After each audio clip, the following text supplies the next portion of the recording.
আসসালামু আলাইকুম। বিরাট কোহলি কিংবা রোহিত শর্মার মতো ব্যাটাররা স্পিন কিভাবে এত ভালো খেলেন বা স্পিন খেলার কৌশলের জায়গাটায় তারা আসলে কোন বিষয়টার উপরে ফোকাস বেশি করেন সেই ব্যাপারটা নিয়ে আলোচনার জায়গাটা। মূলত একজন ব্যাটসম্যান যখন স্পিনকে ডিল করেন তার জন্য সবচেয়ে ইম্পর্টেন্ট ফ্যাক্টর হয়ে দাঁড়ায় লেন্থটাকে পিক করতে পারার দক্ষতার জায়গা। যে যত বড় ব্যাটার সেই ব্যাটার তত তাড়াতাড়ি বোলারের লেন্থটাকে পিক করতে পারেন যে কোন বলটায় তাকে ফ্রন্ট ফুটে যেতে হবে, কোন বলটায় তাকে ব্যাক ফুটে যেতে হবে। এ পাশে আমরা একটা ফিতা বেঁধেছি, সেটার কারণটাও একটু পরে ব্যাখ্যা করছি। তার আগে বিরাট কোহলি এবং রোহিত শর্মা দুজনের দুই ক্যাটাগরির বলে ফুটওয়ার্কের একটা জায়গা আপনাদেরকে দেখাতে চাই। খেয়াল করে দেখবেন স্পিন ফেস করছেন দুজন ব্যাটসম্যানই, রোহিত শর্মা এবং বিরাট কোহলি। এবং একটা বিষয় খেয়াল করে দেখবেন যে বোলার যখন বলটা তার হাতে রেখেছেন, ডেলিভারি ফেস যে সময়টা রিলিজিং পয়েন্ট, তখনও কিন্তু দুই ব্যাটসম্যানের কারোরই পায়ের মুভমেন্টের কোনো পরিবর্তন নাই, তারা স্টিল দাঁড়িয়ে আছেন একটা জায়গাতে। বলটা যখন ফ্লাইটে আছে ওই সময়টায় দুজন ব্যাটসম্যানই একটা ছোট্ট করে ফরওয়ার্ড স্টেপ দিচ্ছেন, একটা ছোট্ট ফরওয়ার্ড স্টেপ দিচ্ছেন। আফটার দ্যাট খেয়াল করে দেখবেন একজন ব্যাটসম্যান অর্থাৎ রোহিত শর্মা বলটাকে ফ্রন্ট ফুটে খেললেন, বিরাট কোহলি বলটাকে ব্যাক ফুটে খেললেন। এখন এই যে রোহিত শর্মা ফরওয়ার্ড স্টেপ দেওয়ার পরেও সে বলটাকে ফ্রন্ট ফুটে কেন খেললেন, বিরাট কোহলি একটা ফরওয়ার্ড স্টেপ দেওয়ার পরও সে বলটাকে ব্যাক ফুটে কেন খেললেন, এটার সিক্রেটটা লুকিয়ে আছে বোলারের ফ্লাইটের উপর বেস করে।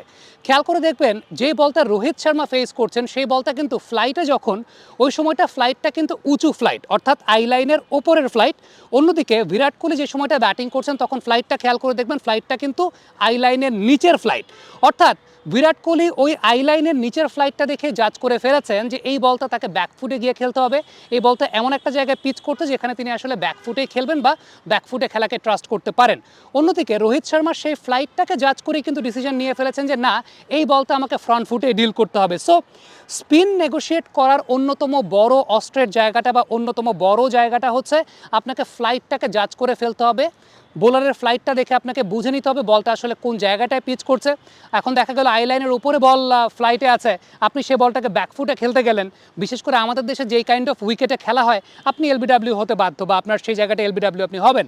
সো এই জায়গাটা থেকে চিন্তা করলে আপনি যদি ইয়াং ক্রিকেটার হন, আপনি কীভাবে এই ফ্লাইট জাজ করার প্র্যাকটিসটা করবেন, আপনার মাসেল মেমোরিটাকে কীভাবে বিল্ড আপ করবেন, সেটার জন্য ছোট্ট একটা ড্রিল আমি আপনাদেরকে আজকে দেখাচ্ছি। সেটা হচ্ছে আপনি অ্যাজ আ ব্যাটার যে জায়গাটায় ব্যাটিং করতে দাঁড়াচ্ছেন, সাপোজ আপনি স্পিন খেলছেন, অ্যাজ আ ব্যাটার আপনি দাঁড়াচ্ছেন, আপনার স্ট্যান্ডিং পজিশন থেকে একদম ক্রিজের মাঝের থেকে একটু পেছনে একটা আনুমানিক জায়গাতে আপনি আপনার আই লাইন বরাবর একটা ফিতা আপনি বাঁধবেন। এবং আপনার টাস্কের জায়গা যেটা হবে যে ওই পাশ থেকে একজন বোলার স্পিন বল করবেন। যদি এই হাইট অর্থাৎ আই লাইন হাইট বা তার উপরের হাইটে বল আসে সেটাকে আপনি ফ্রন্ট ফুটে খেলবেন, যদি এর নিচের হাইটে বল আসে সেটাকে আপনি ব্যাক ফুটে খেলবেন। সো এইভাবে আপনি আসলে নিজের মাসেল মেমোরিটাকে বিল্ড আপ করতে পারবেন এবং একটা সময় যখন আপনি অনেক বেশি মাত্রায় শানিত পরিশীলিত হয়ে যাবেন ওই সময়টা তখন আপনার আর এই ফিতাটার দরকার পড়বে না, আপনি নিজেই জাজ করতে পারবেন। সো কেমন হতে পারে সেই প্র্যাকটিসগুলো আমরা এক ঝলকে দেখে নিই। এই অ্যাঙ্গেল থেকে আমরা এই ভিডিওটা নিচ্ছি আপনাদের বোঝার সুবিধার জন্য। আপনি যখন অ্যাজ আ ব্যাটার দাঁড়াচ্ছেন আপনার আই লাইনে একদম মাঝ ক্রিজ বরাবর যেখান থেকে আসলে ফ্লাইটটা জেনারেট হয় ওই জায়গাটায় আপনারা একটা দড়ি বা রশি যে কোনো কিছু বাঁধবেন। আফটার দ্যাট প্র্যাকটিস করবেন এই লাইনের ওপর দিয়ে আসলে আপনি ম্যাক্সিমাম বলগুলো সামনের পায়ে খেলবেন, এই লাইনের নিচ দিয়ে যখন বল আসবে তখন সেটাকে আপনি পেছনের পায়ে খেলবেন। এবং একটা বিষয় বলে দিই, সেটা হচ্ছে আমাদের ডেমনস্ট্রেশন খুব বেশি অ্যাকুরেট হবে না, হওয়ার কথাটাও না।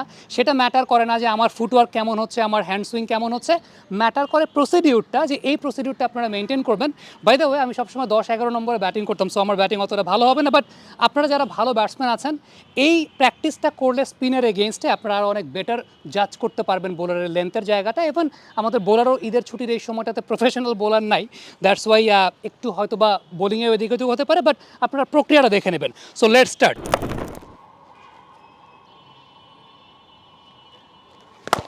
প্রথম যে বলটা দেখলেন সেই বলটা কিন্তু আই লাইনের ওপর দিয়ে অর্থাৎ দড়ি বা রশির ওপর দিয়ে এসেছে, যে কারণে বলটা আমি ফ্রন্ট ফুটে খেলেছি।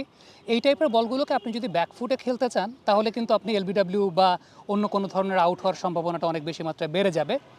এরপরে যে বলটা খেয়াল করে দেখলেন সেই বলটা কিন্তু আমাকে আই লাইনের নিচে বল করা হয়েছে, যেটা আমি রশি থেকেই জাজ করতে পেরেছি এবং সেটাকে আমার ব্যাক ফুটে গিয়ে নেগোশিয়েট করতে হয়েছে। হ্যাঁ, ডেফিনেটলি বোলার যদি আরেকটু হয়তো বা বেটার প্রফেশনাল বোলার থাকতো এগুলো আরও অ্যাকুরেটলি ডেমনস্ট্রেশনটা করা যেত। যে বলগুলো আই লাইনের ওপর দিয়ে আসছে সেগুলোকে ফ্রন্ট ফুটে খেলা এবং যে বলগুলো আই লাইনের নিচ দিয়ে আসছে সেগুলোকে ব্যাক ফুটে খেলা, সেটাই মূলত আসলে বৈশিষ্ট্যের জায়গাটা।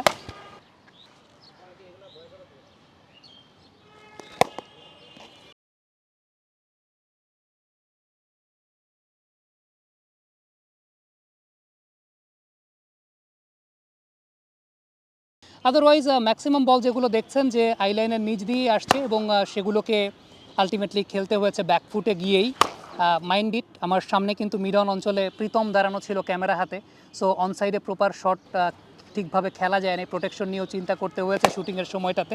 এনিওয়েজ, বাট আপনারা যখন প্র্যাকটিস করবেন তখন অবশ্যই এই ধরনের সীমাবদ্ধতাগুলো আপনাদের সামনে থাকবে না এবং আপনারা প্রপার শটগুলোকেই খেলতে পারবেন। সো এই ভিডিওটার উদ্দেশ্যের জায়গাটা এখানে যে ফ্রন্ট ফুটের যে বলগুলো আসবে, অর্থাৎ আইলাইনের ওপরের ফ্লাইটের যে বলগুলো আসবে সেগুলোকে আপনি ফ্রন্ট ফুটে খেলবেন, যে বলগুলো আইলাইনের নিচের ফ্লাইটে আসবে সেই বলগুলোকে আপনি ব্যাক ফুটে খেলবেন। So this is the thing, যেটা আমার মনে হয় যে আপনারা যদি নিজেরা প্র্যাকটিস করে থাকেন তাহলে আপনারা স্পিন ডিল করার ক্ষেত্রে, স্পিন নেগোশিয়েট করার ক্ষেত্রে এই প্রসিডিউরগুলো জানতে পারবেন। সো এই প্র্যাকটিসটা আপনারা দেখলেন যে যে বলগুলো মূলত এই আইলাইনের যে রশিটা, আইলাইনের রশির ওপর দিয়ে আসছে বা আইলাইনের রশির প্যারালাল আসছে, সেই বলগুলো আমি ফ্রন্ট ফুটে খেলেছি। যে বলগুলো আইলাইনের রশির অনেক নিচ দিয়ে এসেছে সেই বলগুলোকে আমি ব্যাক ফুটে খেলেছি। এখানে শট কেমন খেলেছি সেটা ডাজ নট ম্যাটার, কারণ অনেক লিমিটেশনের মধ্যে দিয়ে আসলে প্র্যাকটিসটা করতে হচ্ছে। ওই পাশে আবার ক্যামেরা হাতে একজন দাঁড়ানো আছে, ওই প্রোটেকশনটা নিয়েও খেয়াল রাখতে হয়েছে, যে কারণে হয়তো বা সব জায়গাতে শট খেলতে পারিনি। বাট এই ভিডিওটার উদ্দেশ্যটা ছিল প্রক্রিয়াটা আসলে আপনাদেরকে দেখানো, যে আলটিমেটলি আপনি কোন প্রক্রিয়ায় এই প্র্যাকটিসটা করবেন, কোন প্রক্রিয়া করলে আপনার আইসাইটটা ডেভেলপ হবে বা আপনি বুঝতে পারবেন যে কোন বলটায় আপনাকে ব্যাকফুটে যেতে হবে, কোন বলটায় আপনাকে ফ্রন্ট ফুটে যেতে হবে। আবারও বলি, সব দিকে হয়তো বা শর্ট খেলি নাই, বোলারও একটু অ্যামেচার কাইন্ড অফ বোলার ছিলেন, প্রফেশনাল বোলার ঈদেরই ছুটির সময়টা ম্যানেজ করা যায় নাই। সো বলের লাইন লেন্থ, ব্যাটিংয়ের ধরন does not matter. What really matters যে আপনি এরকম একটা জায়গায় আপনি আপনার ফ্লাইট জাজ করার যে প্র্যাকটিসটা, সেই ফ্লাইট জাজ করার প্র্যাকটিসটা ঠিকঠাক মতো করতে পারবেন এবং এটাই আপনাকে আসলে স্পিনের ক্ষেত্রে লেন্থ জাজ করার যে বিষয়টা, সেই বিষয়টা আপনাকে অনেক বেশি মাত্রায় শার্প করবে, শানিত করবে, পরিশীলিত করবে। Thank you so much. Comment বক্সে আপনাদের মন্তব্য, মতামত জানতে চাই।